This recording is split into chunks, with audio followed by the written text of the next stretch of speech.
கர்த்தராகிய இயேசு கிறிஸ்துவை குறித்து நான் அறிந்தவன் அல்ல. என்னுடைய பெற்றோர் கிறிஸ்தவர்கள். ஆனால் நான் வளர்ந்தது ஹிந்து ஆசிரமத்தில்.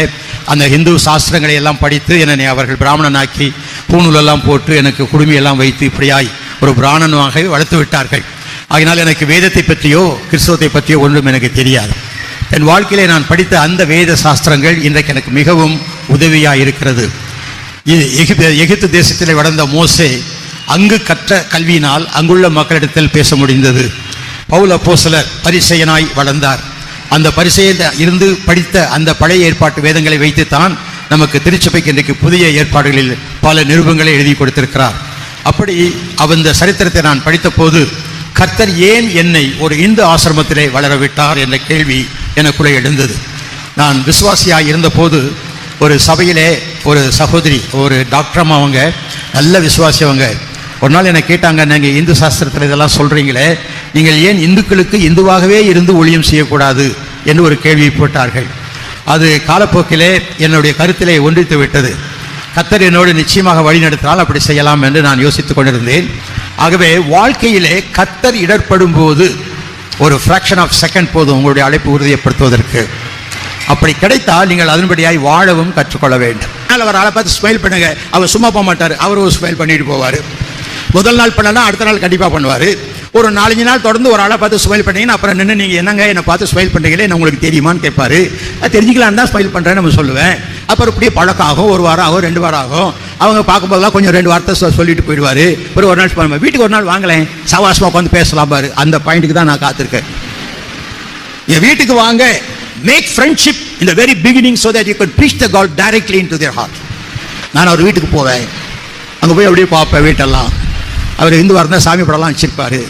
அவர்கிட்ட கேட்பேன், இது என்ன சாமி, அது என்ன சாமி, அது என்ன சாமி, எல்லாம் அவர் சொல்லுவார். அதெல்லாம் சொல்லி முடிச்சோன்னு ஏங்க இத்தனை சாமி நமக்கு தேவையா அப்படின்னு. அப்புறம் அவரே சொல்ல, ஒரு சாமி தான் இருக்கிறாரு, ஆனால் பல ரூபங்கள்லாம் பார்க்குறோம் அப்படிம்பார். பல ரூபங்களை பார்ப்போம்.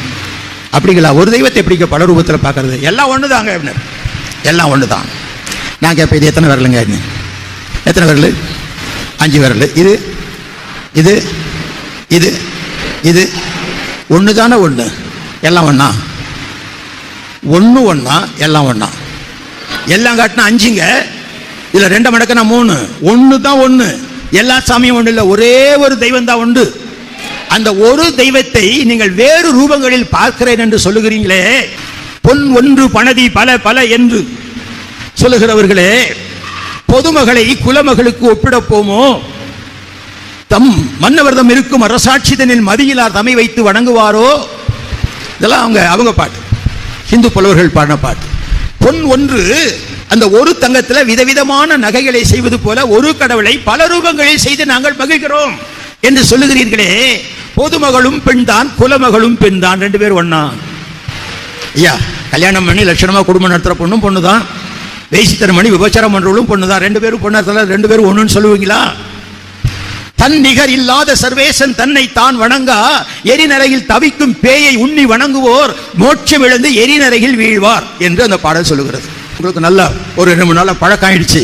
அப்போ ஒருத்தர் சொன்னார், ஏயா எங்ககிட்டே பேசுற, மேடையில் நின்று பேசிய அவங்க மேடையில கொண்டு போய் விட்டான். அவங்க மேடையில நின்று ஆரம்பிச்சார் பாருங்க பிரசங்க, ஏ விக்கிரகாராதனைக்காரரே, கல்லையும் மண்ணையும் வணங்குகிறவர்களே அப்படின்னு அவன் பிரசவம் பண்ண அவன் கல்லெடுத்து அடிச்சிருப்பான். அவர் என்ன சொன்னாராம், நீங்கள் மிகுந்த தெய்வ பக்தி உள்ளவர்கள் என்று காண்கிறேன். யா, மற்றவனுடைய பக்தியை பாராட்ட அறிந்து கொள்கிறவன் ஆத்தும ஆதாயத்தை சீக்கிரமாய் செய்ய முடியும். அவங்க பக்தியை பாராட்டணும். என்னதான் படிச்சிருந்தாலும், டை கட்டிட்டு பிரீத் கேஸ் தூக்கிட்டு போனாலும், ஒரு சாமி சப்பரத்தில் வந்து அப்படியே கீழே வச்சுட்டு நெடுஞ்சாங்காய கீழே விழுந்து கூப்பிடுறானே, அந்த பக்திக்கு சமமாக நம்முடைய பக்தி சொல்ல முடியுமா? கடவுள் பக்தினாலே உடம்பை சிதைத்துக் கொள்கிறானே, அவனுடைய பக்தி எவ்வளவு? நம்ம பார்த்ததே இப்படிலாம் செய்தாங்க, பேய் சாத்து அப்படின்னு சொல்றோம். ஆனால் அவனுக்கு பக்தி இருக்கிறது. அந்த பக்தி சரியான வழியிலே போகவில்லை. வானத்தையும் பூமியும் உண்டாக்கின தேவனானவர் மனுஷன் கையிலினால் கட்டின கோவிலில் வாசம் பண்ணுகிறது இல்லை. பைபிள் சொல்லுதுங்க, நம்ம தென்னாட்டில் சைவ சித்தாந்தத்தில் கோயிலாவது ஏதடா குளமாவது ஏதடா, கோயிலும் குளமும் தேடும் குலாமரே, கோயிலும் மனத்துள்ளே குளமும் மனத்துள்ளே அப்படின்னு ஒரு பாடல் இருக்கு. இன்னொரு பாட்டு உங்களுக்கு எல்லாருக்கும் கொஞ்சம் தெரியும். நட்ட கல்லை தெய்வம் என்று 4 புஷ்பம் சாத்தியே, சுற்றி வந்து முனமுன் என்று சொல்லும் மந்திரம் ஏதடா, நட்ட கல்லும் பேசுமோ, நாதன் உள்ளிருக்கையில் சுட்ட சட்டி சட்டுவம் கரிச்சுவை அறியுமோ. இதெல்லாம் நல்ல பாடல்கள். தேவன் எங்க இருக்கிறார்னா தூணிலும் இருப்பார் துரும்பிலும் இருப்பார்னு ஒருத்தர் சொன்னா, இருக்க மாட்டாருங்க அங்கெல்லாம். தேவன் இருக்கிற ஒரே ஒரு இடம் மனிதனுடைய சரீரமாகிய கோயில். அதை தமிழ் மக்கள் நன்றாக அறிந்து வைத்திருக்கிறார்கள். சைவ சித்தாந்தம் மனமே கோயில் என்பதை உறுதியாக நம்புகிறார்கள். உள்ளம் பெரும் கோயில், ஊனுடம்பு ஆலயம், வள்ளல் பெருமானுக்கு வாய் கோபுர வாசல் என்று அவருடைய பாடல்கள் சொல்லுகிறது. நம்ம பைபிள் வந்து சொன்னா அவனுக்கு விளங்காது. முதல்ல ஆரம்பத்தில் நான் சொல்லவே மாட்டேன். இந்த வேதங்கள் இந்த இதில் பட்டினத்தார் இப்படி சொல்லியிருக்கிறாரே, சிவவாக்கியர் இப்படி சொல்லியிருக்கிறாரே என்று சொல்லும்போது அவர்கள் யோசிக்கிறாங்க, எங்க இதிலெல்லாம் அப்படி இருக்கான்னு கேட்குறாங்க. இருக்குன்னு சொல்லிட்டு கடைசியில் பைபிள் வந்து இங்க இருந்ததும் இதெல்லாம் வந்திருக்குன்னு சொன்னா அவன் உடனே ஏற்றுக்கொள்றான். சிந்தனையாளன் ஏற்றுக்கொள்றான். இன்னைக்கு ஐயா இருக்கு, இல்லாம இல்ல. சைவ சித்தாந்தம் எப்ப வந்தது? கிறிஸ்துவுக்கு முன்பு அல்ல, கிறிஸ்துவுக்கு பின்பு. ஆகவே சைவ சித்தாந்தத்தினுடைய முதல் அருமையான முதுகெலும்பு போன்ற ஒரு சாஸ்திரம் இருக்குது. அதுல சிவஞான போதம் பேரு. சிவம் என்றால் அன்பு, ஞானம் என்றால் அறிவு, போதம் என்றால் போதனை. அன்பை அறிந்து கொள்கின்ற போதனை. அந்த சிவம் என்பதற்கும் சிவபெருமான் என்ற புராண கதைக்கும் சம்பந்தம் கிடையாது. இது ரெண்டும் ஒன்று அல்ல. அப்ப அதுல சொல்லிருக்குதுங்க, தமிழ் பாடல் எத்தனை பேருக்கு விளங்குதோ எனக்கு தெரியாது. அவன் அவள் அது வேணும் அவை மூ வினைமையின் தொற்றிய திதியை ஒடுங்கி மலத்துள்ளதாம் அந்தம் மாதி என்பனார் புலவர். எத்தனை பேருக்கு விளங்குச்சு? கை தூக்கி காட்டுங்க. தமிழ் பேசுறவங்க தான் எல்லாரும். நான் தமிழ் தான் சொன்னேன். விளங்கல? இப்ப சொல்ற விளங்குதான் பாருங்க. அவன் அவள் அது. அவன் என்ற மனிதன், அவள் என்ற மனுஷி, அது என்ற உலகம், அவர்கள் வாழ்வதற்காக படைக்கப்பட்ட உலகம். அவன் அவள் அது என்னும் அவை மூவினைமையின் தோற்றிய திதியே, மூன்று வெவ்வேறு வினைகளினால் உண்டாக்கப்பட்ட நிலைமையிலேயே மலத்து உள்ளதாம், பாவத்தில் வீழ்ந்து விட்டதாம். அந்த பரிசுத்த வாழ்க்கையின் முடிவு, ஆதி பாவத்தின் ஆரம்பம் என்பனார் புலவர் என்று வழி வழியாக புலவர்கள் சொல்லுகிறார்கள். இப்ப எத்தனை பேருக்கு விளங்குது? இது யாரை பத்தி சொல்லியிருக்கு? ஆதாம் ஏவாள் பாவம் பிறந்த கதை 3 வரியில ரத்தன சுருக்கமா சுண்ட வச்சு காய்ச்ச பால் மாதிரி ரொம்ப அழகா எழுதி கொடுத்திருக்கிறார். இது அவங்களுக்கு சொல்லும் போது அவன் யோசிப்பான். நம்ம பைபிளை பத்தி சொன்ன ஆதாம் ஏவாள் கதை அதெல்லாம் தெரிய போகின்றோம். ஐயா உங்கள் புலவர்களிலும் இப்படி சொல்லியிருக்கிறார்கள் தானே பவுல் சொல்றார் அத்தனை பட்டணத்துல. என் பழைய ஏற்பாடு சொல்லுகிறது அவர் சொல்லலையே. 28 வசனம் அப்போஸ்தலர் 17:28 வாசித்து பாருங்கள். இப்படியே ஏனெனில் அவருக்குள் நாம் பிழைக்கிறோம், அசைகிறோம், இருக்கிறோம். அப்படியே உங்கள் புலவர்களில் சிலர் நாம் அவருடைய சந்ததியார் என்று சொல்லி இருக்கிறார்கள். என்னுடைய பழைய ஏற்பாடு சொல்லுகிறதுன்னா போயா ஓவேதத்துக்கு நீ போன்னு சொல்லியிருப்பான். உங்கள் புலவர்களும் நாம் அவருடைய சந்ததியார் என்று எழுதி இருக்கிறார்களே. அவன் சிந்திக்கிறான், நம்ம புலவர் கூட அப்படி சொன்னாங்களா? அவருடைய உள்ளத்துக்குள் போவது எப்படி? சில நேரத்தில் மொழிகளை வைத்துக் கொண்டு நாம் தடுமாறுகிறோம். இப்ப நான் சில பேர் சொல்றேன், எந்த மார்க்கத்து சாமி நீங்க சொல்லுங்க, சரியா? இயேசு கிறிஸ்து. எந்த மார்க்கத்து சாமி? யெகோவா இல்ல, இயேசு கிறிஸ்துவ கேட்கிறேன். புதிய ஏற்பாட்டுக்கு திருச்சபைக்கு அவர் தலைவர். சரி, யெகோவா யூத மார்க்கத்துக்கு. ஈஸ்வரன் சொல்லுங்க. பரமேஸ்வரன் சொல்ல மாட்டேங்கிறீங்களே. பரமேஸ்வரன் என்ன அர்த்தம் சொல்லுங்க? பரத்தில் இருக்கின்ற பெரிய ஆண்டவர், அதாவது பொருள். பரமேஸ்வரனுடன் நம்மளாம் இந்து கடவுள் சாமி பேருன்னு நினைக்கிறோம். இல்லையே, இந்துன்னு ஒரு மதமும் இல்லை, அதுக்கு ஒரு கடவுளும் இல்லை, அதுக்கு ஒரு சாமியும் இல்லை. இப்ப இந்து என்று சொல்வது நாட்டின் பெயர். பல விதமான கொள்கைகள் வரும்போது வெள்ளக்கார எல்லாத்துக்கும் சேர்த்து ஒரே பேரா இருக்கட்டும் இந்துவிசம் பேர் வச்சுட்டு போனா. இதுதான் உண்மை வரலாறு. தனியா ஒரு மதம் கிடையாது, அது பல மதங்களின் கூட்டி சேர்க்கை. அப்போ ஈஸ்வரன் என்பது சமஸ்கிருதம். ஹிந்தி பைபிள பாருங்க, ஆதிமே பரமேஸ்வர்னு ஆரம்பிக்குது. பரமேஸ்வரன் தான் உலகத்தெல்லாம் உண்டாக்குனார்னு எழுதியிருக்கு. அதை படிச்சுட்டா யோ என்ன அநியாயம், பரமேஸ்வரன் போட்டிருக்க அப்படி நீங்க சொல்லக்கூடாது. அல்லாஹ்னா என்ன மார்க்க தலைவர்? அல்லாஹ் முஸ்லீம். அல்லாஹ்னா முஸ்லீம். நான் சொல்றேன், அல்லாஹ்னா முஸ்லீம் கடவுள் கிடையாது. அரபு மொழியில் அல்லாஹ்னா கர்த்தர்னு அர்த்தம். நீங்க அரபு கிறிஸ்தவர்களுடைய பைபிளை வாங்கி பாருங்க, ஆதி ஆமத்திலிருந்து வெளிப்படுத்தின வரைக்கும் எல்லாம் அல்லாஹ் அல்லாஹ் அல்லாஹ்னா போட்டு. அல்லாஹ்னா முஸ்லீம் கடவுள் இல்லை, அல்லாஹ்னா கடவுள், பொது பெயர். இந்த பைபிளில் ஆண்டவருக்கு நிறைய காரண பெயர் இருக்கு. மற்ற மதங்களையும் காரண பெயர் தான். விஸ்வரூபா அப்படின்னு சொன்னாக்கா பெரிய உருவத்தை கொண்டவர். லெபனான் தேசத்தில் நான் போய் பிரசவம் பண்ணும்போது, அது அரபு நாடு, அந்த அரபியர்கள் பாஷை தான் அங்கே தாய்மொழி. நான் பேசும்போது இங்கிலீஷில் பேசுகிறேன், அவர் காட் இஸ் கிரேட் அப்படின்னு. என்னுடைய மொழிபெயர்ப்பாளர் அல்லாஹு அக்பர் அப்படின்னாரு. நான் திருப்பி பார்த்து அவரை பார்த்துட்டு நாங்கள் அவர் காட் இஸ் கிரேட்னு, அவர் என்னை பார்த்து அல்லாஹு அக்பர் அப்படின்னாரு. கடைசியில் பார்த்தா என்னங்க சொல்றீங்கன்னு, நீங்க சொன்னதை நான் அரபு மொழியில் டிரான்ஸ்லேட் பண்றேன். அப்போ அல்லாஹு அக்பர்னாலும் கர்த்தர் பெரியவனாலும் காட் இஸ் கிரேட்னாலும் யாரை சொல்லுது? ஒரே ஒரு கடவுளை சொல்லுது. அவர்கள் அறியாமல் தொழுது கொண்டிருக்கிறார்கள், நாங்களோ அறிந்திருக்கிறதை தொழுது கொள்கிறோம். ஏனென்றால் ரட்சிப்பு யூத மார்க்கத்தின் வழியாக வந்து இயேசு கிறிஸ்துவிலே நிறைவேறுகிறது. அதாவது மொழிகளை வைத்துக்கொண்டு நம்ம தடுமாறக்கூடாது. ஒரு பாஸ்டர் சொன்னார் என்கிட்ட, நீங்க என்னங்க இந்து சாமி பேர்லாம் சொல்றீங்க, அந்நிய தேவர்களின் பெயர்களை வாய்நாள் உச்சரிக்க கூடாதுன்னு பைபிள்ல போட்டிருக்கேன் அப்படின்னாரு. நான் பார்த்து கேட்டேன், ஐயா அஸ்தரோத்துன்னு பைபிள்ல ஒரு கடவுள் பேர் போட்டிருக்கு, தியானால்னு ஒரு பெண் கடவுள் பேர் போட்டிருக்கு, நாகால்னு ஒன்று போட்டிருக்குது, இதெல்லாம் யார் பேர் அப்படின்னு. இப்ப பரிசுத்த ஆவியானவர் இந்த பெயர்ல உச்சரித்து தானே எழுதியிருக்கிறாரு. அதை நம்ம படிக்கும் போது அதெல்லாம் விட்டுட்டா படிக்கிறோம். தாகோன் உடன்படிக்கை பெட்டி, தாகோனுக்கு முன்பாக உடன்படிக்கிறது, உடன்படிக்கை பெட்டி தாகோன் விழுந்து கிடந்தது படிக்கிறோம். அதை படிக்கும் போது உடன்படிக்கை பெட்டிக்கு முன்பாக விழுந்து கிடந்தது நான் படிப்போம். தாகோன்னு சொல்லித்தான் படிப்போம். அது அந்நிய தேவன் பேர் இல்லையா? இப்படி சில குறைபாடுகளை சுட்டி பார்க்கிறோமே தவிர அந்த ஆத்மா ரட்சிக்கப்படுறதுக்கு என்னன்னு ஒரு வரைக்கும் நம்ம யோசித்து பார்க்கலையே. அப்பே பட்டணத்தில் ஆண்டவனுடைய தேவனுடைய ஊழியக்காரன் மனிதன் கைகளினாலே கட்டப்பட்ட இத்தனை கோயில்களிலும் அவர் வாசமாய் இருக்கிறது இல்லை. மனுஷர்கள் கைகளினாலே அவர் பணிவிடை கொள்ளுகிறது இல்லை. காரணம் அவர் தான் நமக்கு எல்லாத்தையும் கொடுத்திருக்கார். நான் இந்து ஆலயத்தில் இருக்கும்போது தட்டு கொண்டாடுவாங்க. அதில் தேங்காய் இருக்கும், வாழைப்பழம் இருக்கும், பூ இருக்கும், சூடம் இருக்கும், இதெல்லாம் கொடுப்பாங்க. அந்த பூசாரி வந்து கேட்பாரு, யார் பேருக்கு அர்ச்சனை அப்படின்னு கேட்பாரு. ஒரு பேர் சொன்னோன்னா அந்த பேரை சொல்லி அவர் அர்ச்சனை பண்ணுவார். வரும்போது அவர் கொஞ்சம் எடுத்துக்கிட்டு பாக்கி இவங்களுக்கு கொடுப்பாரு. இது எதுக்கு கொடுக்கணும்? சாமி கேட்குதா? சாமிக்கு படைக்கிறேன்னு சொல்றாங்க. அது சாமிக்கு படைக்கிறது இல்லை, தங்களை படைப்பதற்கு அடையாளம். சாஸ்திரப்படி தேங்காய் நாரால நிறைய நாறு இருக்கும் சுற்றிலும். இந்த நாறு எப்போதுமே இடையூறு நமக்கு. நீங்கள் வீட்டில் கூட பார்த்தீங்கன்னா நாறுகளால் நிறைய இடையூறு. நாத்த நாறு, கொழுந்த நாறு, மாமநாறு, இப்படி சில நாறுகள்லாம் வீட்டில் இருந்ததுன்னா கொஞ்சம் பிரச்சனை அதிகமாக இருக்கும். அதை பிச்சிடணும். நாரெல்லாம் பிச்சு போட்டுட்டு ஓடு ஸ்ட்ராங்காக இருக்கும். அந்த ஓடு கடினமான ஓடு இருதயம், அதை ஓங்கி அடிக்கணும். இருதயம் நொறுங்கணும். அது செதறும் போது அது உள்ள இருக்கிற தண்ணி வெளியே சிந்தும். அது மாதிரி இருதயம் நொறுங்கும் போது கண்கள் இருந்து கண்ணீர் வரணும். அப்போ உள்ள இருக்கிற வெண்மையான பாகம் பரிசுத்த வாழ்க்கையை காட்டும். இதுக்கு அடையாளமாக தான் தேங்காயை உடைக்கிறாங்க. ஆஹா, இதுக்கு தானுங்களா? எங்களுக்கு தெரியாதே. நீங்கள் அறியாமல் செய்கிறீர்கள், நாங்கள் அறிந்து செய்கிறோம்.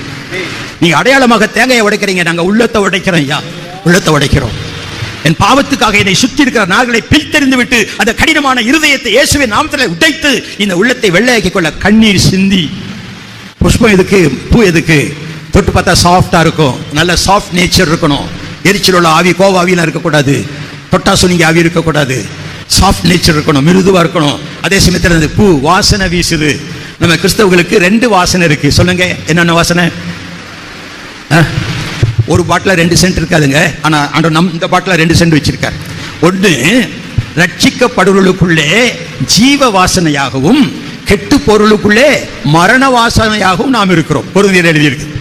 அப்போ நான் ரட்சிக்கப்படுவர்களுக்கு ஜீவ வாசனை. நீங்க எங்கேயாவது ஒரு விசுவாசி வீட்டுக்கு போய் பாருங்க, வாங்க சிஸ்டர், வாங்க பிரதர், கர்த்தருடைய ஸ்தோத்திரம், இப்பதான் யாராவது வந்து ஜெபிக்க மாட்டாங்களான்னு நினைச்சிட்டு நீங்க வந்துட்டீங்க. ஜீவ வாசனை நானு. ஆனா ஒருத்தர்கிட்ட போகும்போது வந்துட்டான், யா கழுத்தருப்பான், யா சோப்பத்தை சொல்லுவாயா, நான் மரண பயத்தில் நடுக்கிறேன் பாருங்க, அவனுக்கு நான் மரண வாசனை. இந்த வாசனையை அறிவிக்கிற மலர்களை அவருக்கு தூவி, இப்படிப்பட்ட வாசனை உடையவனாக என்னை மாற்றும் ஆண்டவரே. பழம் எதுக்கு? நான் கனி நிறைந்தவனாய் இருக்க வேண்டும், என்னை மற்றவர்கள் ருசிக்க வேண்டும். எதுக்கு? சூடம் கொளுத்தி வச்சா எரிஞ்சு ஒண்ணுமில்லாம போகும், அவர் பெருகவும் நான் சிறுகவும் வேண்டும். இது அடையாளம் தாங்க. அதை தட்டு கொண்டு போறாங்க. பழைய ஏற்பாட்டில் பார்த்தா லேவியராமத்தின் புத்தகத்திலே அந்த ஆராதனைக்குரிய தட்டுகளையும், அந்த தட்டு எதுக்கு கொண்டு போறாங்க? கிண்ணிகளையும். பழைய ஏற்பாட்டில் இருக்கிற நிறைய காரியங்களை நீங்கள் பார்த்தீர்களானால் இன்றைக்கு நமது இந்திய நாட்டில் நடக்கிற இந்து மதத்தின் கலாச்சாரங்கள் அத்தனையும் யூத கலாச்சாரம் என்று புதிய கலாச்சாரம் அல்ல. பொட்டு வச்சுக்கிறாங்க. எதுக்கு? ரத்தத்தின் அடையாளம். நீ எகிப்திலிருந்து வந்த விதத்தை நினைத்து பார்க்கும்படியாக இதை உன் கண்களுக்கு நடுவே ஞாபக குறியாய் வைத்துக்கொள், ரத்த அடையாளத்தை வைத்துக்கொள். சிவப்பு போட்டு வைக்கிறாங்க. அது உன் வீட்டு மேற்சட்டத்திலும் நிலைக்கால்களிலும் பூசுவை இன்றைக்கும் இதுகள் செய்கிறார்கள். அந்த சிவப்பை உன் கையிலே கயிர்களால் கட்டிக்கொள், சிவப்பு நூல் கட்டிக்கிறாங்க. ஏன் செய்யறாங்க? அவர்கள்கிட்ட பதில் சொல்றதுக்கு இடமில்லை. ஆனா பைபிள்ல பதில் இருக்குது. இந்த பழைய ஏற்பாட்டை நாம் ஏன் படிக்க வேண்டும்? இது யூதருடைய வேதமாச்சே. இதனுடைய நிறைவேறுதல் தான் இயேசு கிறிஸ்து. அப்படியால் இயேசுவை பிரசங்கிப்பதற்கு எனக்கு பழைய ஏற்பாட்டினுடைய காரியங்கள் தேவை. ஒரு கோயிலுக்கு போய் பாருங்க. இந்து கோயிலுக்கு முன்னால வாசல், வாசலுக்கு அடுத்தது ஒரு கொடிக்கம்பம், கொடிப்பக்கத்துக்கு அடுத்தது ஒரு பலிபீடம், அதுக்கு அடுத்தது பிரகாரம், அதுக்கு இடையில ஒரு தண்ணி தொட்டி அல்லது கிணறு அல்லது குளம், அது தாண்டி போனா ஒரு மண்டபம், அதுக்கப்புறம் ஒரு திரைச்சிலை, அதுக்கு பின்னால பார்த்தா மூலஸ்தானம். நேர தெரியும். எங்க இருந்து ஸ்ட்ரக்சர் கிடைச்சது? இந்த மாஸ்டர் பிளான் யாரு கொடுத்தது? பழைய ஏற்பாட்டில் மோசேக்கு கர்த்தர் சொன்னார், ஒரு கூடாரத்தை உண்டு பண்ணு. எபிரேயர் 9ஆம் அதிகாரத்தில் படிங்க, முதலிருந்து படிங்க. அன்றியும் முதலாம் உடன்படிக்கையானது ஆராதனைக்கேற்ற முறைமைகளும் பூமிக்குரிய பரிசுத்த ஸ்தலமும் உடையதாக இருந்தது. எப்படி எனில், ஒரு கூடாரம் உண்டாக்கப்பட்டிருந்தது. அதன் முந்தின பாதத்தில் குத்து விளக்கும் மேஜையும் தேவ சமூக தப்பங்களும் இருந்தன. அது பரிசுத்த ஸ்தலம் எனப்படும். இரண்டாம் திரைக்குள்ளே மகா பரிசுத்த ஸ்தலம் எனப்பட்ட கூடாரம் இருந்தது. அதில் பொன்னார் செய்த தூப கலசமும் முழுவதும் பொற்தகடு பொதிந்திருக்கப்பட்ட உடன்படிக்கை பெட்டியும் இருந்தன. அந்த பெட்டியில் மன்னா வைக்கப்பட்டிருந்த பொற்பாத்திரமும் ஆரோனுடைய தளிர்த்த கோலும் உடன்படிக்கையின் கற்பனைகளும் இருந்தன. அதற்கு மேலே மகிமையுள்ள கேருபீன்கள் வைக்கப்பட்டு கிருபாசனத்தை நிலையிட்டிருந்தன. இவைகளை குறித்து விவரமாய் பேச இப்பொழுது சமயம் இல்லை. அப்ப எப்ப சமயம்? இப்போ சமயம் இல்லைன்னா எப்ப சமயம்? நல்லா ஆரம்பிச்சுட்டு அவர் பாட்டுக்கு அந்த இடத்துல விட்டுட்டு ஓடிட்டார். இப்போ சமயம் இல்லைன்னு. நல்ல வேலைக்கு ஆவியானவர் இருக்கிறார், நம்மளை போதித்து நடத்துகிறவர். இந்த ஆச்சரிப்பு கூடாரத்தினுடைய அமைப்பை பாருங்கள். 2 பிரகாரங்களாக பிரிக்கப்பட்டிருக்கிறது, முந்தின பாகம் பிந்தின பாகம் என்று. இந்த முந்தின பாகத்தில் என்ன இருக்கிறதா? 2ஆம் திரைக்குள்ளே மகா பரிசுத்த ஸ்தலம் எனப்பட்ட கூடாரம் இருந்தது. முந்தின பாகத்திலே குத்து விளக்கும் மேஜையும் தேவ சமூகத்து அப்பங்களும் இருந்தன. அது பரிசுத்த ஸ்தலம் எனப்படும். 2வது மகா பரிசுத்த ஸ்தலத்திலே பொன்னால் செய்த தூபகலசம் முழுவதும் பொத்தகடு பொதிக்கப்பட்ட உடன்படிக்கை பெட்டியும் இருந்தன. அந்த பெட்டியிலே மன்னா வைக்கப்பட்ட பொற்பாத்திரம் ஆரோனுடைய தளித்த கோலும் உடன்படிக்கையின் கற்பனைகளும் இருந்தன. இதுக்கு மேலே கருபின் இருந்தது, அதோட விட்டுட்டேன். இது 2ஐயும் தான் நான் முக்கியப்படுத்துறேன். நீங்க ஒரு இந்து தேவாலயத்துக்கு போங்க. அங்க போனீங்கன்னா முதல்ல ஒரு வாசல் இருக்கும். அந்த வாசல் தாண்டின உடனே கொடிமரம் என்று ஒரு கம்பத்தை நட்டி வச்சிருப்பாங்க. அதை சுற்றி பிராஸ் பிளேட் போட்டிருப்பாங்க. இன்னும் கொஞ்சம் முன்னால போனீங்கன்னா ஒரு பலிபீடம் இருக்கும். அந்த பலிபீடத்தில் பலி செலுத்தப்படுகிற காளையின் உருவம் அங்க இருக்கும். அதுக்கும் அந்த பரிசுத்தலத்துக்கு இடையில ஒரு குளமோ தொட்டில ஜலமோ இருக்கும், அது சுத்திகரிப்புக்காக.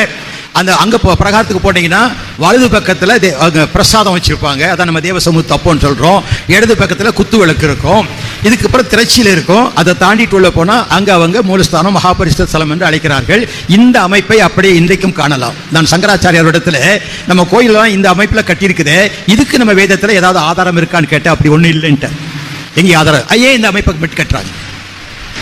ஏனென்றால் ரட்சிப்பு யூதர் வழியாய் வருகிறது. இந்திய நாட்டுக்கு இயேசு கிறிஸ்து பிறப்பதற்கு முன்பதாகவே அநேக யூதர்கள் கடந்து வந்திருக்கிறார்கள். அதற்கு நமக்கு நல்ல ஹிஸ்டாரிக்கல் எவிடன்சஸ் நிறைய இருக்குது. எல்லாம் யூத கலப்பு. இந்த மேற்கிந்திய பாகம் முழுவதும் யூத கலப்பு, பாரசீக கலப்பு, கூனர்கள், குஷானர்கள், பெர்சியர்கள் இவர்களெல்லாம் கடந்து வந்த போது இந்த மேற்கு கரையோரம் உள்ள மக்கள், இந்திய மக்கள், திராவிட மக்கள் அவரோடு கலப்பு ஆகிவிட்டார்கள். யூதர்களுடைய தேவாலயத்தின் அமைப்பில் தான் இன்றைக்கும் அவர்களுக்கு ஆலயம் கட்டப்படுகிறது. இப்போ இந்த ஆலயம் யாரை குறிக்கிறது? கற்பனை பண்ணி பாருங்க. ஒரு ஸ்கெட்ச் மனசுல போட்டுக்கோங்க. மகா பரிசுத்த ஸ்தலம், அதுக்குள்ள ஒரு உடன்படிக்கை பெட்டி, அதுக்குள்ள 3 காரியம் இருக்கு. என்னது 3 காரியம்? என்னது? மன்னா வைக்கப்பட்ட பொற்பாத்திரம், ஆரோனுடைய தளித்த கோல், இன்னொன்று கற்பலகை. 3 அந்த உடன்படிக்கை பெட்டியில இருக்கு. இப்ப இதை மட்டும் சொல்லுங்க, நமக்கும் தேவனுக்கும் உடன்படிக்கையாய் இருக்கிறவர் யார்? இயேசு கிறிஸ்து. அப்ப உடன்படிக்கை பெட்டி யாரை குறிக்கிறது? இயேசுவை. உடன்படிக்கை பெட்டிக்கு உள்ள இருக்குது மன்னா. நமக்கு யார் மன்னா? மோசே உங்களுக்கு போஜனத்தை கொடுக்க மன்னாவை கொடுக்கவில்லை, நான் கொடுத்தேன்ற. அது யாரு? அவருடைய சரீரம். அப்ப இயேசுதான் நம்முடைய போஜனம், அவர் தான் நமக்கு மன்னா. இயேசுதான் மன்னா. சரி, அடுத்தது கற்பலகைகள். வார்த்தை. யார் வார்த்தை? இயேசுதான் வார்த்தை. ஆரோனுடைய தளித்த கோல், காஞ்சி போன கட்ட துளிர் விட்டதான். அது யாரை குறிக்குது? மரித்த இயேசு இன்றைக்கும் உயிரோடு இருக்கிறார். அவர் தான் துளித்த கோல். செத்து போனவர் உயிர் தெழுந்தார்.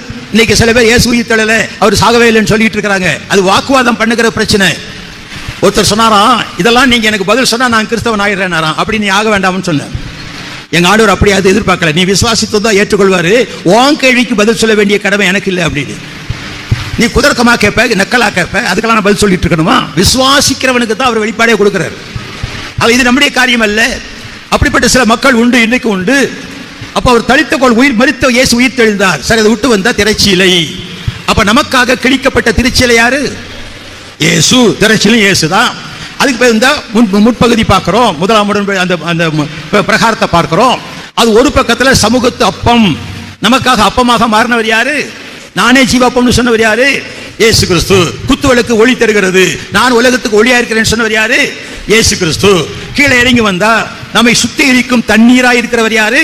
இயேசு கிறிஸ்து. வசனமாகிய தண்ணீரினால் நாம் சுத்திகரிக்கப்படுகிறோம். அதுக்கு கீழே வந்தா அங்க ஒரு பலிபீடம், நமக்காக பலிபீடத்தில் மரித்தவர் யாரு? இயேசு கிறிஸ்து. ஒரு கொடிமரம் இருக்குது, அந்த கொடிக்கம்பத்தில் கட்டப்பட்டவர் யாரு? 118 சங்கீதம் 27 வசனத்துல பண்டிகை பலியை கொண்டு வந்து மரக்கொம்பிலே கட்டுங்கள். சமஸ்கிருத வேதம் சொல்லுகிறது, never இம்மோலஸ்ட் an animal before tying to the post. அந்த கம்பத்திலே கட்டாமல் ஒரு மிருகத்தையும் பலி செலுத்தக்கூடாது. அப்ப நமக்காக அந்த கொம்பிலே கட்டப்பட்ட ஒரு பலி கொம்பிலே கட்டப்பட்ட கர்த்தராகிய இயேசு கிறிஸ்து, அதை தாண்டி வந்தா வாசல். நானே வாசல்னு சொன்னவர் யாரு? ஐயா, தேவாலயத்தினுடைய ஒவ்வொரு அங்கமும் கர்த்தராகிய இயேசு கிறிஸ்து. அந்த தேவன் உலகத்தை எல்லாம் ஒரு வார்த்தையிலே உண்டாக்கினார். எல்லாம் உண்டாக கடவுது என்று சொன்னவர், மனிதர் உண்டாக கடவுது, மனுஷிகள் உண்டாக கடவுது என்று சொல்லாமல் தன் கையினாலே ஒரு பிடி மண்ணை எடுத்து அதை தன் சாயலிலே உருவாக்கி அதற்கு தன் சுவாசத்தை கொடுத்து ஜீவ ஆத்மாவகனை உண்டாக்கினவர்.